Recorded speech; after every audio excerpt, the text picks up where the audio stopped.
తొందరపాటు మాట తిట్టు. ఎవరినైనా మన బంధువుల్ని మిత్రుల్ని నీలాపనిందలు వేసి తిట్టే ముందు బాగా ఆలోచించు. అలా అనవసరంగా నిందించిన వాళ్ళు రామాయణంలోనే బాధలు పడ్డారు మహానుభావులు, మామూలు వాళ్ళు కాదు. అగ్ని ప్రవేశం అప్పుడు సీతాదేవిని అనేక రకాల మాటలు అన్నాడు రామాయణంలో రాముడు. ఇప్పటికీ దాన్ని విమర్శిస్తారు చాలామంది హేతువాదులు. వాళ్ళు పూర్తిగా చదవక విషయం తిని అన్నాడు అనేక రకాల మాటలు. భర్తగా నిన్ను కాపాడాను నేను, నీ ఇష్టం వచ్చిన చోటుకి వెళ్ళొచ్చు అన్నాడు. అంతకంటే అవమానం ఉందా?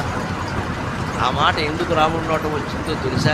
సీతాదేవి ఇంచుమించు అంత మాటలే లక్ష్మణుడిని అందమ్మ. గమనించండి, రామాయణం చదవకుండా మాట్లాడు. ఆయనేడి కోసం ఆయన వెడితే ఆ సీత హా లక్ష్మణ అని అరిస్తే వెంటనే ఈయన్ని వెళ్ళమంటే నేను వెళ్ళనమ్మా, నీకు తెలియదు ఇది రాక్షసమాయ. వాడు అనేక రకాల మాయలు చేసేవాడు మిమిక్రీ చేయలేడా? మిమిక్రీ చేసేవాళ్ళు 3 మంది ఉన్నారు ఇక్కడ. అలాగే వాడు రాక్షసుడు లేడి వేషంలో వచ్చాడు, ఇప్పుడేమో ధ్వనిని అనుకరించాడు.